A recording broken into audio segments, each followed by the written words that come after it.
I feel like it's the right time and the right place, but it's not for me to decide. I mean, I can't give myself work, you know. Some people said to me, you know, you should have pushed him more on this, this and this. And the truth is, we spoke for nearly 2.5 hours. Yeah. And the whole thing did was... push me on everything. I did, on everything. Yeah. And obviously, one of the people who was not, you know, happy about this, understandably, was the father, Stuart Lubbock, who's come out and said he would like to see you face to face. He'd like to have a proper discussion with you. It's perfectly understandable why he would feel the way he does. Yeah, and I'm happy to do that anytime. I've met him 3 times. Yeah, of course, as we spoke about on the show. You know, we did.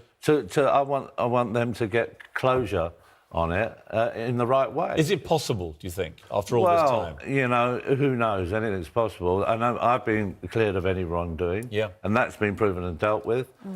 People were saying, oh, this, that and the other, we dealt with on the show. Yeah. And we talked about on the show, and I answered properly and honestly as I could. If he's watching Terry Lubbock, what would you say to him? Well, I'd love to meet together to try and get some closure on it, or push the police to deal with it as we see it properly, not the way it's been done. You know? So many people, Michael, in the last 15 years or so, a lot of high-profile people have been taken through the mincer of either investigations by the police that turned out to be wrong or sometimes correct. The media attention that goes with that. It's an incredibly difficult thing to have to deal with. Yeah, cool. You were cleared of the central allegations against you, and yet your life was ruined, really, for years. Yeah.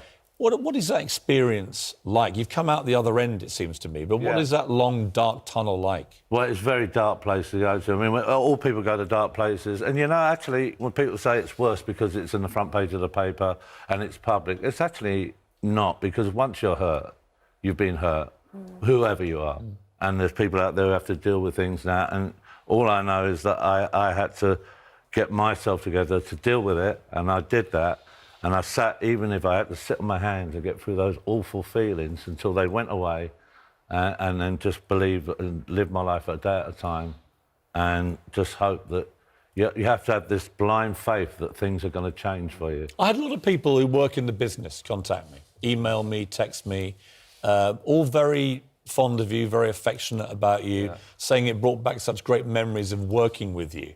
Which I was really struck by the volume of people that took the time to do that. That must have been a nice thing for you to hear that. Yes, well, from the business. Mainly coming from the public is obviously important, but you do want your peers to... your colleagues, your esteemed colleagues. Is that fruit platter there? Well, it's one of the lovely moments is when you switch places with Piers. Charlotte, you were saying that, weren't you? Yeah. That you kind of turn the tables on Piers Morgan. There's not many people get the better of him on his own life story. I don't mind giving him a battle. I mean, you know, I'll hang around here. I'll anchor this in the morning. Sort it out, get a bit salted, you know, give these people, the crew, something to lift them, you know. And there were lots of moments. What is that? Can I have a look? The trophy? Oh, yes. Is that it? Yeah. This one here? Or this one? No. That's the hairdryer. You want the Morgan 3000? We want the trophy. This is the Soccer A trophy. So it looks like something your nan... Oh, blimey, it's heavy, isn't it? It's heavy. It's worth a lot of money, by the way. That is the Soccer A trophy for our triumph last night. It looks like a fruit platter, doesn't it? Something your nan has on the sideboard. Very nice. Oh, I haven't laid my hands on this. You're not going to let me? No. Michael, let me ask you, if you make a comeback... Yes. You can have my trophy, it's fine. OK. If you make a comeback, and many people would like to see you back on television... Yeah. Comedy has changed a lot, humour has changed a lot since you were last on primetime television here, hasn't it? What do you make of the way comedy's gone? Well... Everything progresses. Comedies of a time, you know, and you have to go... There are some great new ones around, obviously, but I think I've noticed a lot, like with a lot of programs, they swear a lot, so much that there's got no impact. You know, I didn't swear on the shows I did. There were Family Times and stuff like that, and even though I swore on your programme, but and I immediately apologised. Yeah, you did, yeah. Yeah,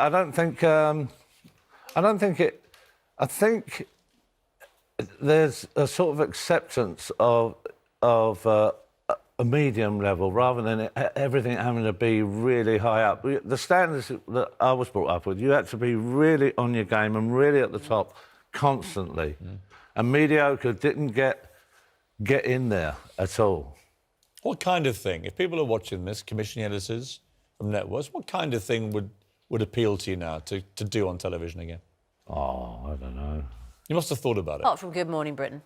Well, yeah, I'll give this a go. But have you thought about it, seriously? No, because I didn't go on with any agenda. No, you didn't. I mean, if something comes on, I don't know, do Strike It Lucky or something like that. Maybe something I know just to start off with, just to bed it back in. And... Well, I think a lot of people would like to see it. I was struck by the incredible reaction that we had to that live story. It's one of the most